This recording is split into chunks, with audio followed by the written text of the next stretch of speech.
I am ready. Serbisyong totoo ng GMA News.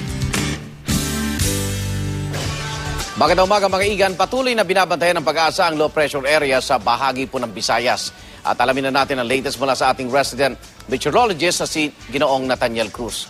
Bantani, good morning.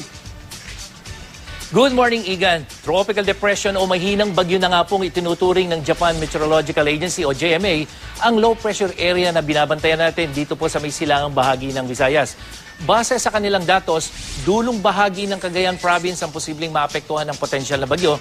Pero paglilinaw po sa ngayon ay low pressure area pa rin pong itinuturing ng Pag-asa maging sa data ng Weather Central. Posible pa rin po magbago ang lakas at direksyon nitong LPA. At dito nga sa Metro Manila, magpapatuloy ang maulang panahon, lalong-lalo na pagdating ng gabi, 100% po yan. Pero yung pong ating init factor, posibleng umabot pa ng 40 degrees Celsius. Kaya lagi pong maganda, lalo kung ang inyong lugar ay madalas na binabaha.